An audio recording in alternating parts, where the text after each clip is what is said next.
Hello friends, मेरा नाम है आदित्य और मैं टेक केयर करने वाला हूं आपकी फार्मा नॉलेज के बारे में। So this is pharmacognosy paper. ये 2020 का पेपर है और फार्माकोग्नोसी का, जो कि बैक पेपर रहा था। और इसमें किस टाइप के क्वेश्चन आते हैं, तो सबसे पहले और सारे के सारे क्वेश्चंस को अटेम्प्ट करना होता है। और ये इसमें 80 मार्क्स का टोटल क्वेश्चन होता है, जिसमें टाइमिंग दी जाती है 2 घंटे की। और पहला क्वेश्चन आप देख सकते हैं, give the biological source of chemical constituent use in any four of the following. Question number first. Total जो होता है, अब कोई भी 4 क्वेश्चन करने थे और एक क्वेश्चन के काफ़ी सब पार्ट होते हैं, तो टाइमिंग काफ़ी मेंटेन करनी पड़ती है क्योंकि पेपर लेंथी हो जाता है। सो इनमें से क्वेश्चन नंबर फर्स्ट में से कोई भी 4 करने थे। Give the biological source of chemical constituent बताना था, बायोलॉजिकल सोर्स बताना था और उनके यूजेस बताने थे, जैसे कि digitalis, ipecacuanha, aloe, linseed, vinca and benzoin. ये क्वेश्चन नंबर 2 है, attempt any two of the following, draw a neat and well labelled diagram of any two of the following like TS of ginger, TS of nux vomica and TS of cinchona.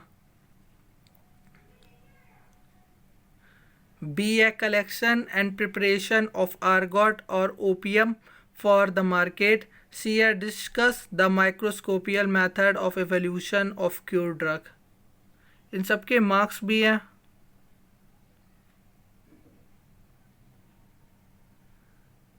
Attempt any two of the following. TS of ginger में वाले में सिर्फ 2 को attempt करना था, या तो ए को अटेम्प्ट कर लीजिए या बी को अटेम्प्ट कर लीजिए। ए के 3 पार्ट हैं और बी के 2 सब पार्ट हैं, एक आर्गोट और एक ओपियम। क्वेश्चन नंबर 3 है, answer 2 of the following, discuss the preparation and identification test of skill fibre while a note on the perfume and flavoring agent. See a differentiate between any two of the following: organized and unorganized drug, gum and mucins में क्या अंतर होता है, surgical dressing और states. अब आते हैं question number 4 की तरफ। Right a short note on any 4 of the following. इनमें से कोई भी 4 करने थे। History and scope of pharmacognosy, classification of crude drug, significance of pharmacopoeia standard, glycoside arjuna, Shankhpushpi. आते हैं क्वेश्चन नंबर 5 पे। Answer any two of the following, write the chemical test and any two of the following, catechu, aloe और cinchona. Question number B है इसका, right the biological source and chemical constituent of any one drug which is used as carminative, hypnotics, diuretics, antitussive. और question number C है, what are adulteration and what are the various method of adulteration. ये paper 2 languages में आता है, एक तो Hindi language में आता है और दूसरा इंग्लिश लैंग्वेज में आता है, और मैं हिंदी लैंग्वेज वाला भी आपको अभी दिखाने वाला हूँ। तो ये है हिंदी अनुवाद उसी पेपर का। ये दोनों लैंग्वेजेस में दिखाया जाता है और 2 घंटे का पेपर होता है। बात ये होती है, आप हिंदी में लिखते हैं या इंग्लिश में लिखते हैं, लेकिन इंग्लिश में लिखने से क्या होता है, प्रेफरेंस ज़्यादा मिलती है और मार्क्स ज़्यादा मिलने के चांसेस होते हैं। वहीं जहाँ आप हिंदी में लिखते हैं तो प्रोफेशन में भी प्रॉब्लम होती है और प्रेफरेंस भी थोड़ी कम मिलती है। तो अभी फ़र्क इससे भी पड़ता है कि आप कौन सी लैंग्वेज में कंफर्टेबल है।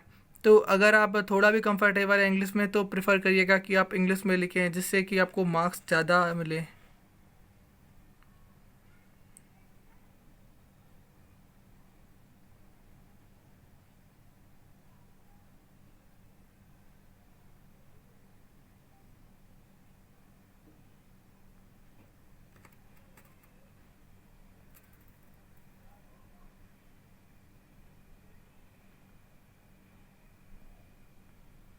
तो ये था D pharma first year pharmacognosy का पेपर, और बाकी भी मैं डालता रहूँगा।